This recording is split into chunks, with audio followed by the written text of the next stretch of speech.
historically correct. You can check in the dictionary or any book on political ideology.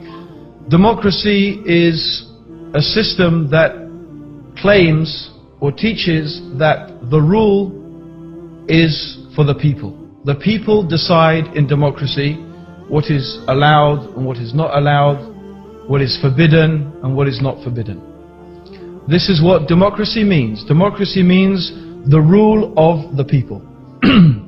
Anyone who knows what democracy is, anyone who knows the meaning of democracy, knows that that's what it means. So, how can democracy be Islam? Because Islam teaches that the rule is for Allah. That Allah is the sovereign. Allah alone has the right and the authority. God alone has the right and the authority to decide what is halal and what is haram, what is good and what is evil.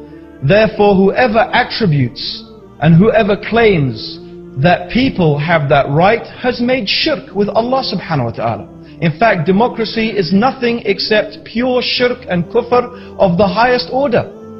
It is shirk and kufr. So this is like saying kufr is Islam, shirk is Islam. Subhanallah. Democracy has nothing to do with Islam, and Islam, walhamdulillah, has nothing to do with democracy.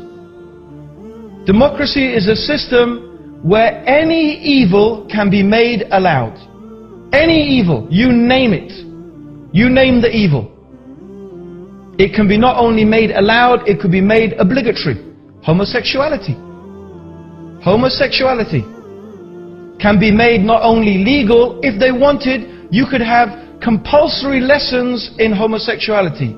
If they wanted, in a democratic society, if enough of them decided. Is this Islam? Does Islam allow you to vote in and out the laws of Allah subhanahu wa ta'ala? This is what is the meaning of democracy. The sovereignty is with the people. Islam says the sovereignty is with Allah. What Allah made haram is haram, and what Allah made halal is halal, and it does not change. It stays the same. This is Islam. If some people say, oh, we have shura in Islam. Shura is shura. It's not democracy.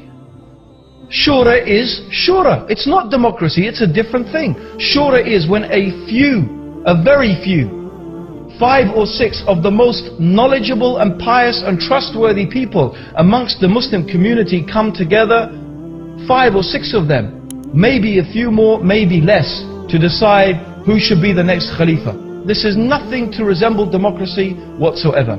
However, I'm glad someone brought this up, because this is a perfect example of the Coca-Cola Muslim mentality. People who have become so infatuated with the West. They look at the West, oh the technology, oh the this, oh the West, it's so, they've become so infatuated and so embarrassed about their religion that they now have to say that look, we have democracy. You see, Islam has democracy, it's called shura. Think about it like this. Imagine we lived in a time, we lived in a time where there was this civilization, powerful civilization, with powerful technology, economically, militarily dominant. And their system was prostitution. They had a system of prostitution. If a man wanted to go with a woman, you know, he visited a prostitute. That was it. That's all they had, prostitution. And that was the accepted norm. And they said, this is the way, prostitution is the good way, it's civilized, it's this and that. You see the woman, she gets paid and, you know, she gets looked after and, you know, she's not exploited and, you know, there you go, you see, it's justice. And you uncivilized people. And so someone comes along and says, we Muslims, we've got prostitution too. It's called nikah. You see, the woman, we get married to her and we give her mahar, a dowry, we pay her some money. We've got prostitution as well. Yes? Why not? Why not? Because what? Because you're so affected by someone, you want to say, we've got democracy? Islam does not have democracy. Either the person who said this does not know what democracy is, or they do not know what Islam is. One of the two things. Or the worst thing would be that they know what democracy is, and they know what Islam is, but they still say this. May Allah protect us. Subhanallah.